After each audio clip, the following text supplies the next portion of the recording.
did just, you see how I just shut up on us? No, we're here.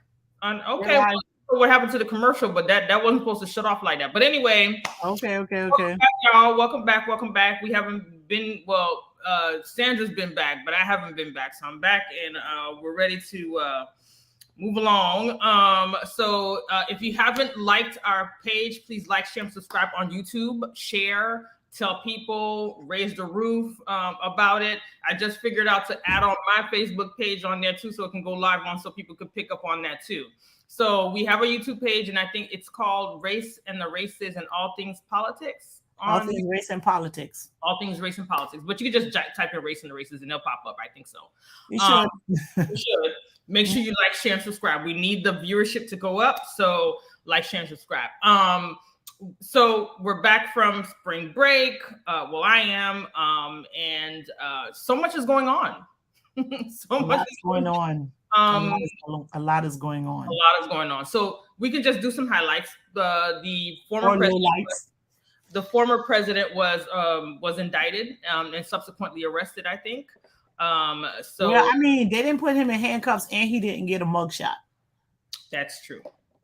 And I think maybe because of the former president thing is maybe why he didn't get the same treatment as other alleged criminals. So that's been in the media for a little bit. I guess that's somewhat of what's dominating what's going on with now. So that's one highlight. But over here in Florida, which the former president currently resides and was flying over to New York, we have nothing but problems up in here. What's happening in Florida? The governor has signed in a bill for permitless carry in the state of Florida. We also have some issues with education, and that's always been his soapbox. And then we also have issues with abortions in this state. Initially, we're currently at a 15-week abortion ban, but it just passed in the House, or I think it was the Senate, excuse me, where we're now at a 6-week abortion ban. It's devastating, to say the least. Our Florida Democratic new party, Party leader, or chair, I should say, Nikki Fried, was out protesting in Tallahassee and was subsequently arrested. Pardon? I think she got arrested. I think she got arrested. I saw some things on social media and the news that there was an arrest made. Her and Representative Lauren, I believe, were both detained. Not sure if they got arrested. I know that they were detained. There's pictures out there that's floating. With them in handcuffs. Yes, with them in handcuffs. So it's getting serious.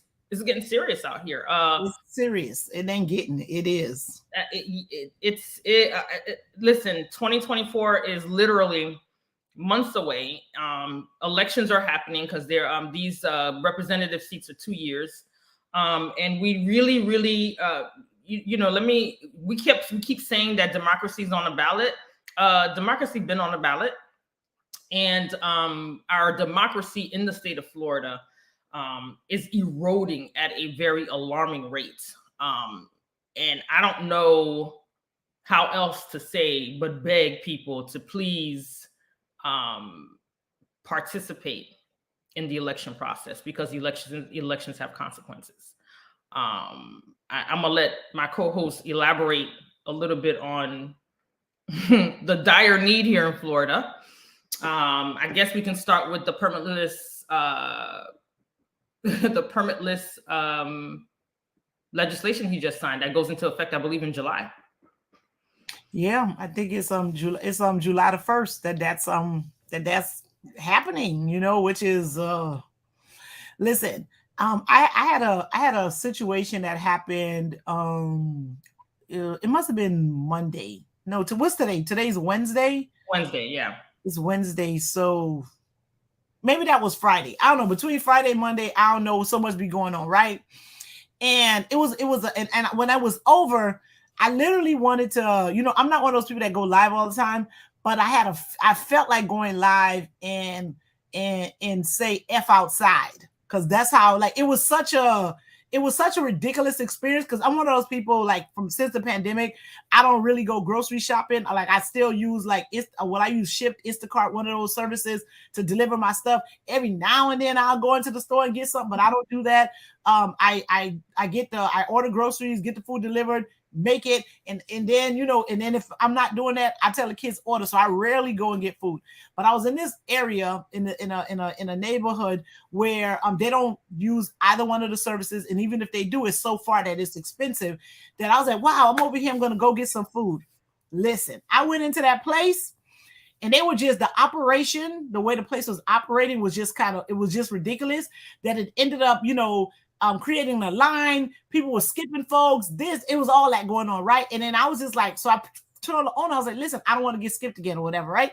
And so this young lady started going at me. Then a guy came in the conversation, and then I was like, oh my God, like, is this really what's going on? So I was like, and so one of the things I'm also doing is, like, I don't patronize places that's giving me poor service. So even if I'm standing in a line and I'm about to get some stuff, if it gets like, it go left and I'm like, yo, I'm leaving. I'm gonna leave. I'll leave everything, the order, all that, I'm out the door. So I left. The owner came out and was like, no, I'm so sorry, this, that, I need to go back to whatever. He apologized. But then when I got into the car and I thought about that, I was like, yo, that was a very crazy experience for a lot of reasons. And I still might do the piece that I'm thinking of, because there was a lot of things happening at the same time. But let me tell you, as of July the 1st, I ain't arguing with nobody about nothing. Let me tell you, I ain't arguing with nobody about nothing. It ain't gonna be a thing worth me talking to nobody about. So listen, I'm just not, because these people can go get weapons without having permits and all that kind of stuff. So you don't know who packing, who ain't packing, whatever. You know what I'm saying? So I'm gonna stop arguing with people right now. But I know for sure, if y'all know what I know, forget those of you who got road rage, it would behoove you better leave that alone. Today, get your therapy now, sort that out, work out your issues, but please don't go in these streets talking crazy to nobody in Florida. I don't even think that's one part of it, but there's another part of it where people just get angry for no reason. Well, let me not say for no reason, because you don't want to tell people. They have a reason, so you don't want to minimize their feelings. Right. I respect people's feelings and they have it, but there are circumstances where someone may not get the right service, or someone may not get the right answer, or someone may not get the right response. It ain't even got to be right or wrong. It just got to be not the one they want right now. Not the one they want, and then you're in a position where someone can pull out a gun because they don't have to have a permit and shoot you for whatever reason. And that's not so one of the things, we always caution folks of is looking at the extreme example of a situation, the one that's unlikely to happen, right? Because a lot of times people are like, well, what if this? And it's some exaggerated fact pattern that lists in. So you basically asking for Martians to come out of space, right? But no, this in Florida, people being unable to resolve disputes and handling them in an exaggerated way is a reality. Okay, it's an absolute reality. And to create an environment where that's something that can just be happening like that, man, I don't know. So just a caution. And I'm not anti-Second Amendment, so please don't take it as that, right? Don't take it as that. Me neither. I'm not anti-Second Amendment at all. I feel like people should be allowed to get weapons if they are so inclined. However, I just want to highlight that the party of family values and those who describe themselves as Republicans, your Republican governor decided to sign this bill into law with just the NRA. He only invited the NRA in a closed door signing session. When you're signing a legislation that affects all Floridians, I think all Floridians should be able to see and know what you're doing. But the fact that you only invited the NRA, who are you serving, the NRA or the Floridians? I'm confused. I think people should be very, very offended and disappointed that, you know, that your governor decided to reach out to an entity that promotes, and listen, don't get me wrong, if you want to have your gun, great. However, we are in a state that has suffered great deal of gun violence, especially in schools when we're losing students. We need to understand what that means and what that looks like, and what the implications are of it. I mean, you know, I think there was a gun shop person who was on the news, and he was like, well, in one hand, he does like the fact that, you know, it's permitless or whatever, but in the other hand, he said you have crazy people out here who don't know how to use guns, because even in the bill it says you don't have to know how to use a gun to get a gun. You don't even have to go to school. You don't even have to go to classes. Nothing. Like, it's just this like blank legislation, and just you could, whatever. I mean, as long as you're of age, I think the age on there is what, 21. As long as you're 21, you don't have to ever shoot a gun in your life, ever. And you can go ahead on your 21st birthday and purchase yourself a gun. There are no parameters around the legislation to at least alleviate some of the angst and the anxiety for the rest of us that choose not to be within that realm. So, like, it's an issue. And the party of the family values that are all about family and parental rights and all of that other stuff or whatever. So what about mental health? What about the kids? What about all these other external items that wasn't even addressed in the bill? And so I always want to say, talk about, make a comment about the mental health part of it, right? Because, you know, I also teach students, right? Mm-hmm. And so please don't take it as though people are saying individuals with mental illness aren't allowed to carry weapons. They also have a Second Amendment right to carry a weapon too, and they have a right to protect themselves in their own home. Okay. I mean, I know somebody who has both bipolar disorder. If you see them, you'll never know, because they're compliant with their medication and all that kind of stuff, right? And there's always, this concern, like, what if they snap? What if they did? Well, people who don't have aren't diagnosed snap also. So the comment about mental illness is not to say that because a person has a diagnosis that they're not allowed to. They don't have the Second Amendment protection, and that they're not allowed to protect themselves in their own home. So that's just a clarifying point that I appreciate.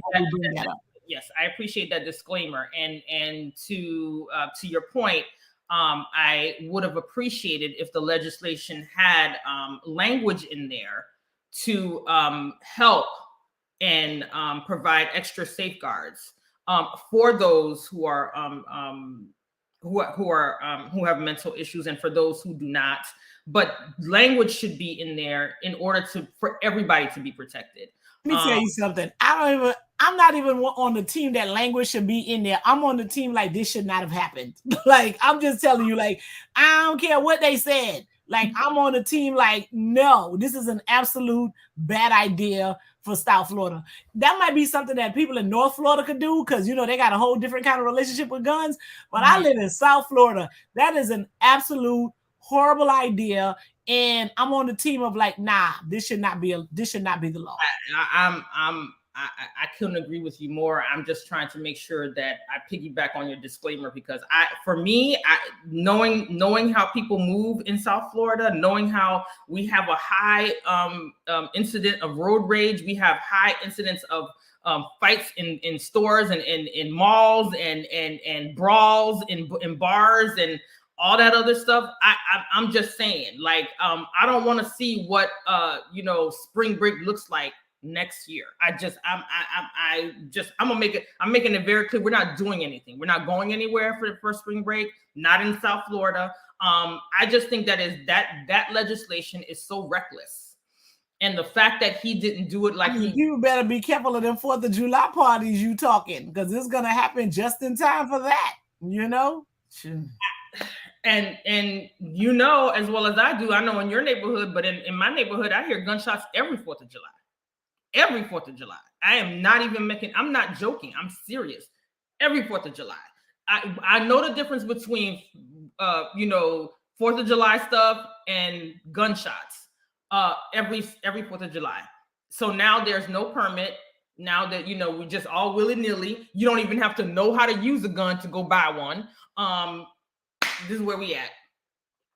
And he went and signed that bill in secret, because that wasn't secret with the NRA. So I'm just saying, Floridians, he doesn't get a second term. However, he's gonna try to go be president. Well, good luck with that, sir. We'll see how that. I was told on the radio. I think Jill Tracy on the radio was like, "Yeah, good luck with that when 21 states only like you." 21 might be enough if it's the right 21 states. You gotta get them electoral college numbers. You know what I'm saying? Like, but there's a Asa Hutchinson. I think he was the governor of like Arkansas or somewhere. He's joining he's put his name in the hat to be the Republican nominee. So we'll see. I mean, listen, listen, just because the former president was indicted and yet arrested doesn't mean that he can't run for office, because what's going on with his case doesn't prevent him from running. Just so you all know. Okay. He could run if them Republicans are ridiculous enough to make that mandate nominee. Didn't see how on brand they were? Didn't you see them double down and say this is a fishing expedition and how dare they give him charges? I mean, Lindsey Graham came out, even the governor. He only said that on Fox News. He ain't said that nowhere else. Even the governor of Florida, who has some sort of issue with him, love-hate relationship, was like, if they ask me to extradite him, we're not extraditing him. And I was like, dude, like you got bigger problems. Focus on what's going on here. It ain't up to him though. That's the whole thing. So, okay, I think you get a judge to issue an order, and then you have like an agency go pick him up. That's kind of how that works. So it ain't up to him. It's not up to him to decide whether or not the man gonna go to New York or not. So that's that talk for people who just kind of don't understand the process. I mean, I might be wrong, but I really don't think. I mean, from what I remember, it ain't up to the governor to decide if a person gets extradited or not. So, well, I think he had to go ahead and be on brand and say his piece, so he can look like they literally they stayed on brand.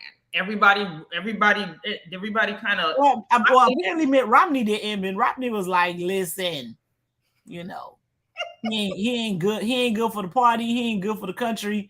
He ain't good for the people." Well, I mean, the man, and he 45 went so far to say it's like, "Yo, it's racist." He sure did. He did. He was like, "These people are racist." That sounds. He sure did say it was racist. Oh yeah, he said it's racially motivated. Okay. I mean, okay. Listen.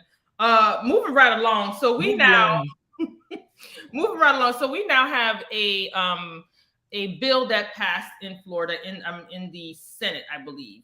That is the bill to have 6-week abortion ban rather than. So the governor ain't signed that one yet. It's just no. Actually, which house goes first? One of the houses went first, and I don't think it was the House, and then I think it goes to the House, Senate, but it depends on who initiated the bill. Well, if it was the House, I think it was the Senate that initiated the bill. Now it goes to the House. So I don't even know if it got to go to them, but I don't know because I take that class. I think it does have to go to them. I think it does to go to them too. Okay, I ain't take that class. I don't know. But don't take our name. Don't take our word for it. You can go to the Florida. You can go to Florida. What is it? Florida Channel. .org and all things legislation that you can see. So now that has passed. It hasn't been signed into law yet. But they have exceptions, so I don't want to make it look like they don't. So their exceptions is if it's rape or incest. However, you have to show proof that it's rape or incest. I guess you can do that by giving a police report or whatever. If there's some abnormalities with the pregnancy. And I think that the abnormalities I guess it bumps up to 15 weeks if there is some there's some exceptions in there. However, now you put people in a position, and anybody who has ever been raped before, or you know a friend or someone who's been raped before, knows what goes into that. There's a lot that goes on. There's a lot of trauma. Some victims are unable to identify and or say what happened to them. Some of them take time. So now you basically put women in positions to have to go to another state to acquire something like that. And I'm just so confused. So not only part of what else is happening too is that a lot of times people don't know that they're pregnant by 6 weeks. They don't. It takes a little bit longer. That's why, like, if you calculate how long a woman's supposed to be pregnant, it's like 10 months, right? Like when they do the weeks, it's like 40 weeks. That's like 10 months, right? No one's really pregnant for 10 months, but part of it is because like they can't get it within the 2 weeks. So there's 2 weeks of it that they're like, we got to add this additional time because it could have happened anytime within that period, right? So the fact that that's where they landed is mad crazy, because oftentimes most people don't know. You don't know at that point, and you may have not missed the first period and whatever, and so that's more of a, that's crazy to me. It ain't even about like I mean, of course, a person being raped is a horrific thing, and a woman shouldn't be forced to have a rapist baby if that's not what she want to do. I don't even think I'm supposed to say that word, right? Like she have that person's baby. But even if it was like a situation where they just weren't ready to parent yet, right? And they didn't know, and as soon as you find out, so like literally with this 6 week, it's like, okay, if you find out today, you better try to get an appointment that night or tomorrow morning or something. So, because they're going to give you a time frame, and you better hope to God it ain't more than 6 weeks. But right? it also puts practitioners in a position, right? So now it's one thing with the women and being in this tough position and making these decisions, because this is a really big decision to make, right? Women don't take this decision lightly at all. Whatever we would hope. We would hope. I believe for the most part, I think women, we would hope that they don't do that. But for the practitioners, now you place this limitation and these stringent laws now, and practitioners are not able to kind of fully function and do their jobs, how they are, how they train to do it, or whatever the case is. So like for me, I just think that how is it that you make these decisions, or you decide to put legislation on something that should be personal to me in my position? Like I should be the one making these decisions. How do you get to kind of basically police my body? It just, to me, it just doesn't. I'm just trying to understand what the logic is, because ain't no logic, girl. Would we be having this conversation if we said to men that they had to have a vasectomy and then they can always reverse it when they're ready to have children? Like, would we be having this conversation? Would they stand for that? Knowing that the vasectomy is something that's reversible, would men stand for that? I mean, some of them don't. To get them to even do it, when that would be the easier form of, birth control in a marriage, and they're like, I ain't doing that. So our chair for the Florida Democratic Party was protesting and was subsequently detained. They used the word arrested in the articles that I saw. Okay, well, she was arrested. That's what I saw. But she's getting into good trouble. So that is good trouble. That's good trouble to fight for the rights of women. It boggles my mind. And I'm not sure what the gender makeup it is in the Florida state legislature, but it boggles my mind for the most part. I think it's majority men. That men can sit and have these conversations and make these rules as if what's best for me. I just can't get over the fact. I mean, here's my thing. I'm not a proponent of abortion. That's not my thing. However, I do not want to impose how I feel on anybody. Everybody has a choice to make the decisions, what they want to make the decisions, how they want to make the decisions. And if we're friends and we're family, I will support you, whatever decision you make. That's just me.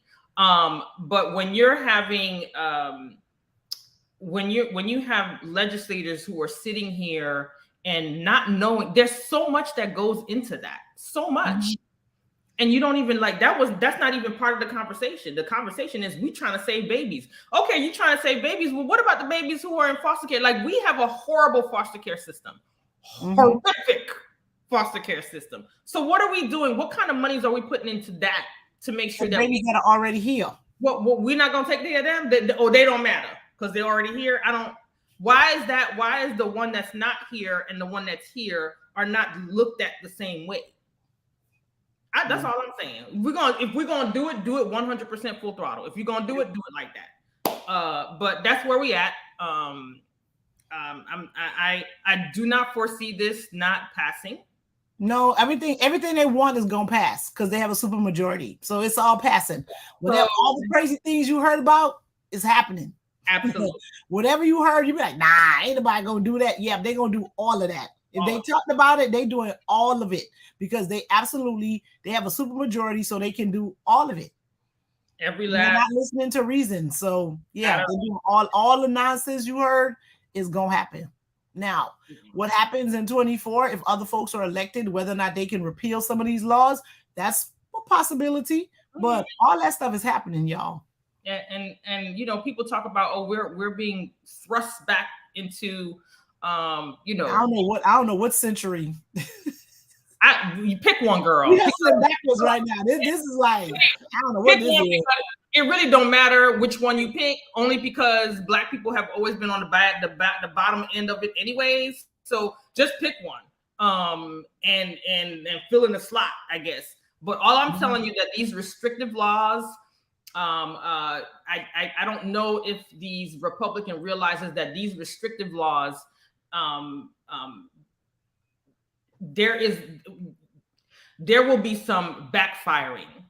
And I think that they haven't thought it through. They don't. They have not. There's a series of events that will happen that will be a direct backfire. Well, that ain't what we meant, but that's what y'all did, and this is what happens. I don't even know what to say. I just don't know what to say. For those women who live in Florida, if you are registered voters, I'm gonna have to ask you, especially the women that be voting against their interests, I'm gonna have to ask y'all to really kind of pay attention to what's going on. I mean, Kansas said no to this. Remember, Kansas was like, "What?" Kansas was like, "So what? What you not gonna do? What you not gonna do? Is tell us how." Kansas said no, y'all. What's up, Florida? What's up, Florida? Like, what we doing, Florida? Ladies, I'm gonna need you to stop voting against your interests. I'm gonna need you to stop doing that. He ain't gonna know how you voted. If you worried about that dude, your daddy, your brother, your husband, or whatever, he don't know how you voted, girl.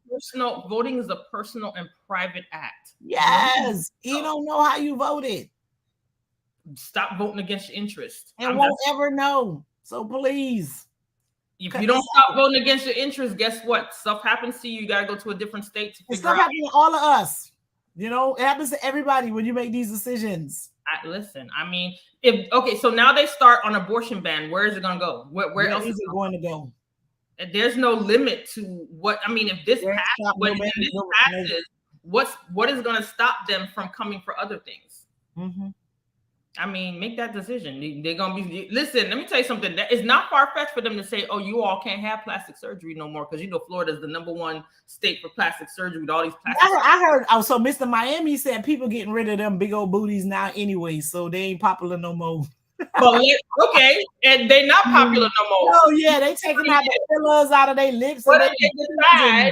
What if they decide that, we don't want y'all coming over here cutting up, taking pictures? Y'all got to leave them in? Because he said that it's the reverse happening. People was putting them in, and now they're like, yeah, nah, I don't want that no more. Okay, but what if they decide?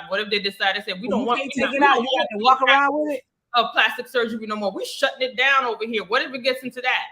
I'm just saying, if they could do that for abortion, what else you could do? What will stop them from going further? Now they ain't gonna stop that because they want their wives to, get the wrinkles out their forehead. So they're gonna let them keep it up. They don't want her to have them frown lines on the side of her face. So they're gonna be like, nah, girl, go get your fillers. They're like, yo, you slipping on the upkeep. Get them what they call them, crow's feet on the side of your eyes. We'll pay for the crow's feet, honey. And they're gonna be like, no, ma'am, go get them wrinkles out your face. In the rejuvenation down there, they're gonna pay for that. We'll tighten up. They're gonna pay for that. So I'm just saying they gonna keep that legal because that helps them. I know that's the extreme, but I'm just saying there's a possibility. So stop acting like that's not gonna happen. That could. Mm-hmm. All right. So you told me you were watching the school board meeting the other day. Yes, I didn't get to see the whole thing, but part of it was I was getting frustrated with it. I ain't even gonna lie. I was like, what are you even talking about? So I was like, maybe I need to do this or watch this on a day like early in the morning. Well, I don't know. I think day when I'm at my peak performance in terms of my mental capacity or something, because some of that was just like a little over my head. I know, like they were talking about sex education or something like that. Like Florida has set out some rules on how this is gonna go, but then Broward is trying to do like a little extras or whatever. Right. So apparently you could just have them like what they used to do is make you like opt out or something, but they want to do something different. Like. So that didn't pass. That didn't go anywhere. Okay. The school board member said, nope, go back to the drawing board. So there are some extra things that they're trying to do. But luckily for Broward County, people came out and people voiced their opinions. And the school board was like, yep, this is what those opinions was kind of something else. Like they had some of them kids talking. I'm like, you were watching porn in what grade? You know what I'm saying? It was some of that. I was like, yeah, where y'all was living at? You know what I'm saying? But here's the thing, though, Sandra. Sex education has that must be the cell phone era. That must be because they had these phones or something like that. Because I'm like, I don't know how you got to see this. But my thing is, though, Sandra, sex education, the curriculum has nothing to do with pornography. So it's people coming who are sometimes unawares, and not really fully versed in the curriculum and or the policies, right, that governs this curriculum, but it has nothing to do with pornography. However, parents have the right, in my opinion, to decide when they want to have that conversation with their kids. If there is an opt-out option, which there is, I've always signed out I never really opt my kids out because I feel like I'm comfortable with the way the school presents the information. So I never really filled that out, but there is an option. What the staff was coming up with, because I believe certain board members wanted some extra stringent things on there, and so the staff had to come up with new things or whatever. And when the majority of the board was like, well, hold on, wait a minute, that's just what we're doing here. What? The board was like, yeah, y'all gonna have to take that back because we're not gonna do that. You need to take that back. Mm-hmm. Come back to the drawing board and we'll see what you come up with or whatever. There was a meeting yesterday. What was the meeting yesterday about? So the workshop was yesterday. There was a workshop on some other stuff like the budget. This was a second meeting for a budget. That was part of the conversation. Another conversation was about what was it again? So there was a budget. There was also about right sizing the schools. Mm-hmm. There was sort of conversation. However, the beginning of the meeting started out with two board members being investigated. Well, were called for an investigation. Mm-hmm. One involving a school board member and an employee. There was some touching going on, and then another one involving another school board member with a student. That was at some event off in some, I think it was Signature Grand or something like that. I can't remember the thing or whatever. However, so it started off with that, with the question being, they wanted to get an outside investigation firm to do an investigation on both. They got money for that? They ain't got no money. Okay. They ain't got no flow. So they were discussing trying to get an investigation and an outside investigator. There was also the question of, while this investigation is going on, that those two school board members are restricted from being anywhere near children or they wanted to have that conversation where they only will report to school board meetings, workshops, and on school board. So they can't go to the schools. Correct. No events. Even the one that had the situation with the adults. Correct. Okay.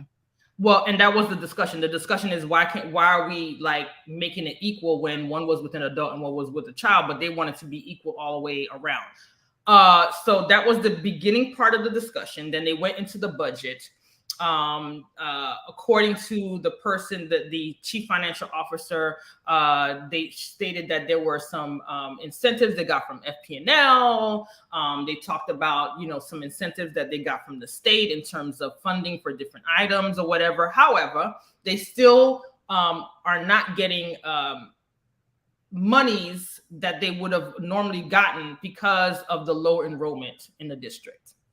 So that's where it transitioned into this right sizing, right? That they have a lot of property that they can sell, because they did sell recently. They sold one property for $22 million and another property for a little over $5 million. And so one of the board members was like, okay, well, we're making money by selling these properties. Why don't we just do that and get, consolidate some of our areas to get the schools and people within the boundaries and the numbers and all that other stuff.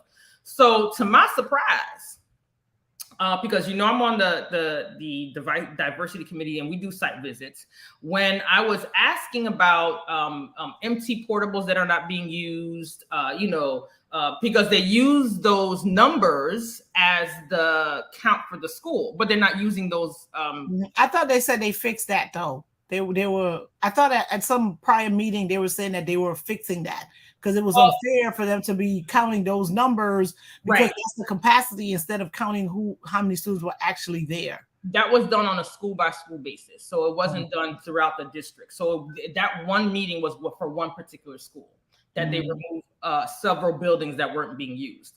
Now the portables are a different discussion. So I was told when I was doing site visits, I said, well, why are these portables sitting here? Why can't y'all just get rid of them?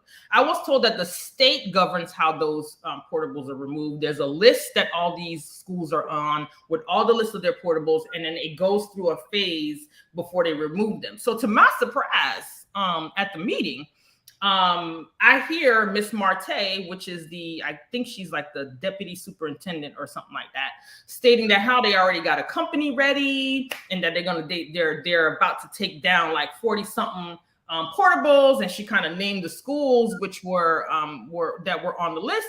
And so to my surprise, I was like, well, I thought that this was going to take several years because they're waiting on that's what I was told. I was told that it was going to take several years or whatever. So to me, listening to her saying that, now I believe that the district has the ability to get the district where it needs to be in terms of numbers and right sizing the district. The fact that there was all these excuses and delays, again, points to the level of minutia that goes on in the district in terms of people not doing their jobs and getting it done. When there's conflicting information. That's right. When there's pressure applied, people do their jobs. So I'm assuming that until the district is in a space where they're organizing like a well-oiled machine, the pressure should be on continuously. And that's something. So there's a couple other things from the school board stuff. It was something that they talked about that I can't remember, but so I'm gonna leave that alone for the next time. They're trying to get a superintendent in by July the 1st. Yeah. I don't know what the rush is, to be quite honest. Between me and you, I don't see why we rushing. People happy now. Well, I mean, happier than they were like a couple months ago. And folks working out. From what I've been hearing, it's been a good thing with Dr. Smiley at the helm. I've been hearing from staff and district people that there's been some cleanup, and people are being on their people are getting on their jobs. There's been some departments that were very unresponsive who are now very, very responsive. I'm just saying, whatever it is she's doing, It's I don't working. see why we rushing to get somebody. I feel like we need to just take our time, get it together, let them fix all the things, because she does have the knowledge of the school system, because she's been here a very long time. So let her come in, set up programs and processes and procedures that the next person can come in and deal with, as opposed to having someone, she's making very good progress and movement, and then have somebody come in with some other nonsense. Not that the new superintendent can't come in with new stuff, right? But make it where they don't need to. Just go ahead and keep managing this. Give them a strong foundation. And I believe that Dr. Smiley can create a strong foundation in 18 months. That's just my thought. My thought process. I mean, let me at least a year, not no 4 months. Years, at least a year. But to rush the process, and there's so much, in my personal opinion, a lot of toxicity in the district. And I think that she's doing a fabulous job of really getting people into a place where they feel comfortable working there. They feel comfortable that there is a more cohesiveness. I mean, it's not a big change, but you can see little steps happening. And I think that she should be there for at least a year. At least get everyone and staff and everybody into a space where when someone new comes in, they can be able to come through, make their implementations, and everybody can transition into a better spot and work, and not be cleaning up messes. And I don't think, I know some board members will, when they're making comments about, oh, this is before Dr. Smiley, this whatever. I don't think we should be continuing this. Oh, before this and the last board or whatever. At this point, it doesn't matter anymore. That's in the past. We need to kind of figure out how we need to move forward. So keep bringing up the past is to me like you're wasting time. I mean, well, you need to know like kind of what happened in the past, but it depends on what it is that they're bringing it up for, right? Like, why are you talking about this? Yeah, because you need to know like what happened sometimes. But if it's not productive, then don't talk about it, right? So that's my thing. It's not productive. It's not, when they're bringing it up, it's not in a productive way. It's not like, because I believe that Dr. Smiley is astute enough to understand the landscape. She's been in this position before, that where you don't have to keep saying, well, this, that, the other. When Dr. Smiley speaks at meetings, she doesn't refer back to the past. What she refers to, this is what was then, this is what we're implementing now, and this is where we're going to be. And I will get back to you with the information as we move forward. It's always this progressive moving forward. And that's one thing I like about her. She just comes in. She doesn't make any excuses. She doesn't argue with you. She just says, this is where it is. If she doesn't know, one thing I love about her, she'll say, oh, well, I don't know. I'm going to get staff, or she'll address staff right then and there. And she even says, listen, we need to have this information. I am so impressed by her. And I just wish that they would allow her some time to really set the momentum for a new superintendent. I think that would be the perfect transition. But listen, I don't know if you were getting the emails. They've been inundating parents with emails about what they want to see in a new superintendent and all that other stuff or whatever, which is great. Which is great. I think it's due tomorrow, right? Isn't it? There's one due tomorrow. There's one due on the 10th if you haven't received it or whatever. But I appreciate that. I think that is important. Right. And so one of the things that was coming up, that was the other conversation I was thinking of. And I don't know if that was yesterday or the week before. One of the things that was coming up is like how are other stakeholders going to be involved? Like who's going to be there? Like, is it going to be the principals, community members? Who's going to be part of this decision to find this superintendent? And they were saying like how on the front end it's going to have all of this involvement, like, in terms of like the criteria and all this type of stuff. But they're like, no. When you guys are deciding, when you guys are interviewing, who else is going to be there to be part of this process? Because they're going to be impacted and affected by whoever becomes the new superintendent. I can't recall if the company that they're using now was the company that they used before. The company that they used before did have these emails go out to parents, and the first few people that answered the email, according to them, were picked to be put in groups where they then were asked by the company what their thoughts are and all that other stuff, which is basically what we're doing via email. So that was another thing that they talked about in terms of like who was going to be there. It's like these were people that were invited, like they were selected to be. I'm like, I don't know about that. I don't know about that either. This selection, right? Like that was my question, because I was part of one of those selections, because I responded to email. I said, I don't think that this is a fair process. And they said, well, how so? I said, because this is not being spread out to the entire district. I feel like you're getting emails and specific people from specific entities that are providing you with these people. I think it needs to be sent out to the entire district. And then you have small little forums in whatever quadrant of the areas, and invite people to have this conversation. But if you're doing only small groups in these silos, become emails, because if they send my mama an email, first of all, she ain't had none. She wouldn't know what to do with it. So there's people that don't communicate that way, and their voice is just as important. There should be, and I've been screaming it to the mountaintops. I said there should be, if the district is spread out in 4. What we have 9 board members, right? 2 of which are at large. So you have 9. I gotta use my fingers. So you got 9 and 2. So you got 7 districts.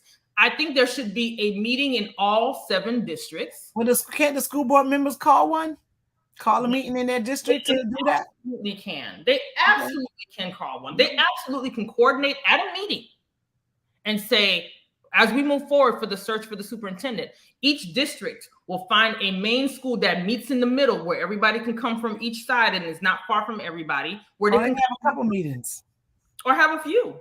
I think that would be beneficial, because then we're all in agreement of who we choosing. Yeah.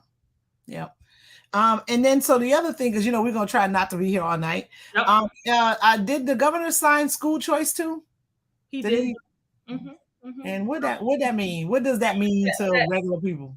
It means for those of us who think that the ones that don't have any money and think that they can take their kids to private school, that don't include you. And let me tell you why I don't include you. Okay.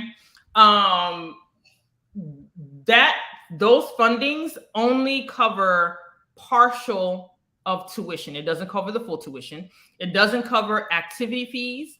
It doesn't cover transportation. And it doesn't cover sporting, whatever sporting or extracurricular kids want to be to. That's all extra. Okay. Again, I'm telling you, it's partial tuition, not full tuition. So really, who it benefits is those who have. Just wanted y'all to know. So it's not a free for all like you think it is. I'm just saying, it's not a free for all. And even if you decide that you want to pull your kid out of public school and try to find a charter school or whatever the case is, there's still costs associated with charter schools. Well, they still have to get into the charter, because my son, we had to apply and he didn't get in right away. It took like a month or so. And there's another charter in my area. There's a lottery. There's a wait list and a lottery. Imagine that. And I'm gonna need you to explain that again, because I don't think people realize that charter school is not a free. There's some charter schools you can, and the ones that you could just go, like say, oh, I'm sending my kids to this charter, and they just let you right in. That one gonna be closed in about 3 years. I'm just letting you know. Like the ones where you could just go today and you're in there tomorrow, most of those don't have longevity, and they close within a matter of years, because they're really just trying to own that plaza. They don't want to have no school for real. So but the ones that are well known, like that have like really good reputations. Yep. My kid didn't get in right away. I tried to get my daughter in there; she couldn't get in at all. And then there's another school that has that has a cluster that I tried to get my daughter in, and we couldn't get in. And I tried for like about 4 or 5 years to get her in that school, and I could never get her in.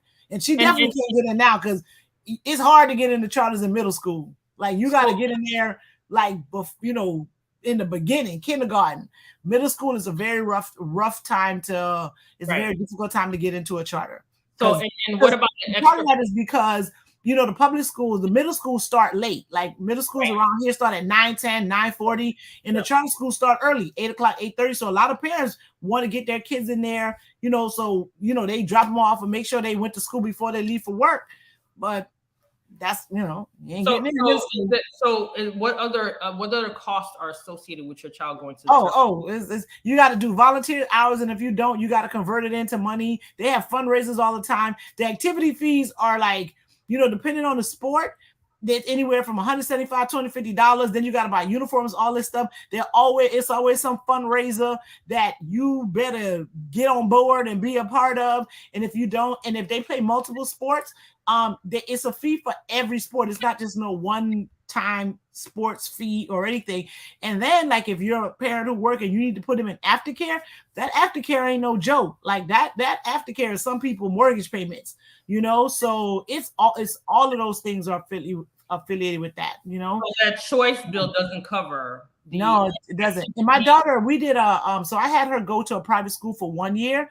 And even though they took, like, I think she's like, I don't know, she's on the spectrum, so there's certain funding that she gets. Yes. I still had to pay like $500 a month in addition to whatever they were getting. Yep. And I had to pay another aftercare that she was in. And because it wasn't close to the house, it was maybe another $500 for that. And then transportation was some more money. So it was like, yo. And that didn't cover. And a public school, I was like, yo, let me just send this girl to the school and call it a day. And it was a rough year. I ended up having to make her repeat that grade because it wasn't a good experience. She wasn't happy about that. But yeah, it's that whole idea that you can go and put your kid in these other schools, them schools go find some kind of way to charge you for something, right? And the uniforms are different. There's certain colors. You got to get it from a particular store. They're not going to let you go to Children's Place and get them blue pants when they're on sale. No, they want you to go to, I don't want to call the name of the uniform stores we had to go to, but they send you to a particular store to get those clothes, and them things ain't cheap. Mm-hmm. And those particular stores have contracts with these charter schools. Yeah. Clear. Like, so you can get the clothes from them. And the other component is that this choice bill that he signed in takes away money from the public schools. Mm-hmm. So now we've tipped the scale a little bit. And I'm not saying that charter schools ain't good. That's not what I'm saying. There's some of them are okay. And then the other, and also understand that schools out there really. Yeah, and so understand that. I even think, like, in terms of the credentialing that they need to teach is very different from that in a public school. Extremely different from public school, because credentialing is not as heavy. There's not heavy requirements in charter schools, while there's heavy requirements in public schools for credentialing. And again, this is not to say that charter schools are not good. I'm not saying that, because there are some great charter schools. Yeah. However, when we're dealing with public education, where majority of all children go, now you're taking and you're stripping funds from a government entity that provides, I believe that a lot of parents rely on public education to now really fund, charter schools and private schools, and those funds are now and those funds are not even enough for those who really would want to and would appreciate that type of avenue. We can't even afford to do that. And the other thing about what public schools is, like, you can pressure the public school to do some things. You go to the charter school with all that nonsense, they putting you out. They're gonna be like, you better get out of here. You ain't got to stay. They will put you out quick, right? And tell you they're not accommodating no IEPs. So, if you have an ESC kid, you really need to be concerned about what it is that they're doing to these public schools. Absolutely. And I go to these meetings because I'm also on the ESC advisory board, and you hear all the shortages that's in the public school. But at least public school is willing to talk to you. They're gonna try to accommodate. They're doing the best they can. You probably couldn't even get your kid into a charter school that's gonna provide you not none of these services that you may or may not be getting because of the teacher shortage that exists. And the way you can go and advocate for your kid or complain, complaining is okay. You ain't gonna be able to do that in no charter school. They're gonna be like, nah, get out of here, go take that somewhere else. And the private schools will properly tell you, you can go to the public school down the street. They're not taking none of that pressure from you. So in terms of you making them do something, they don't have to. So, and again, I have a kid in charter and one in public, so I'm not, and I do what was best for my kid, my kid. So one's in charter, one's in public. Get a good perspective from someone who has a child in charter school and in public school, so you know the difference between what you're getting and what that looks like, and it's a personal choice. Again, we're not saying that charter schools are not it. I'm just saying that as far as I'm telling you, that one that you went today and they let you in tomorrow, they're gonna be there 3 years. Your kid gonna be at a whole nother school in 2-3 years because they're gonna close down. Some of them are not it. I'm telling you. You go there, there's 12 students in that school. Man, you better talk about it. Get out of there. I'm just saying. And the principal is the teacher and the cook. Get out of there. You know what I'm saying? No. Tell them. I'm telling you, there's nothing like public school. Do you have a wealth of resources in public school? They are contracted with every agency that you can think of. So whatever needs you need, they can be able to help you do it. It's not the same in charter schools or in private schools. So, and then those are added costs in public schools. In charter schools and public in private schools. In public schools, many times you're going to get that service for free. So I'm just saying, y'all need to understand what we going through in this state. This state ain't so they give these bills these old cool names, and they're doing very uncool things. Okay. That school choice is doing some uncool stuff, right? That permitless carry is doing some uncool stuff. They out here attacking woke legislation. Y'all need to be woke. I'm telling you, don't be listen. Y'all, people really need to understand what's truly happening. So, you know, if anybody knows about these names and if anybody knows about woke is Black people, and I'm telling you, we make sure woke. If you want to understand what woke means, have a conversation with a Black person. All I'm saying is what's all glitter and gold. Just letting you know what is all glitter and gold. So listen, 2024 is around the corner. We have elections coming up. Those House seats are only for 2 years. So there's a potential to flip seats to get democracy. There's an obligation. An obligation. I love that word. Absolutely. There's an obligation. You guys have an obligation to do this. We got to flip these seats and bring democracy back into Florida. Period. At this point, I don't even want to talk about it being a party issue. It's more of a democracy issue. We have to be able to right the wrongs because half of this legislation is trash. Absolute, unadulterated trash. And I'm telling you, those who think they're not being affected, you are.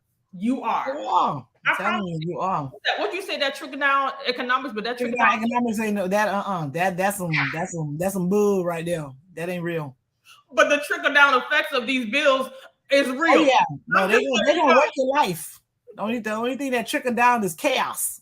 That's it.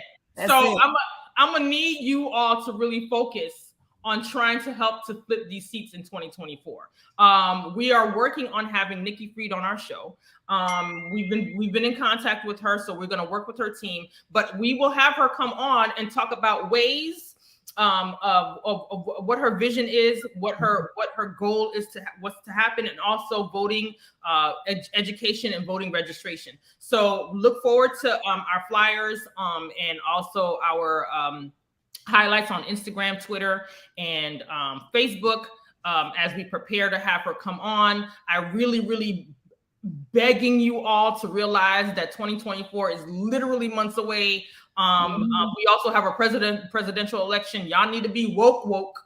Okay. We need to see what happened because it depends on who that Democratic nominee gonna be. That's gonna be rough. Have you heard anything? Did you hear anything? Nah, it's gonna be rough though. Listen, I'm gonna be optimistic. And I think that I'm out here being realistic in these streets. And just being realistic, I'm gonna be optimistic. Okay, we have both. I'm about to be realistic. Both of them could be up. They could be right at the same time. I'm gonna be optimistic. Sandra's gonna be realistic. That way, you can get both sides and be able to think or whatever. So yeah, the DMs better figure something out. That's all I know. All over the country. Alrighty, so I think we're gonna actually be done in an hour this time. So we did pretty good. Any closing thoughts? How we gonna wrap this up? Because we had like 58 minutes, 59 seconds. So we got 1 minute left. What's up? Okay.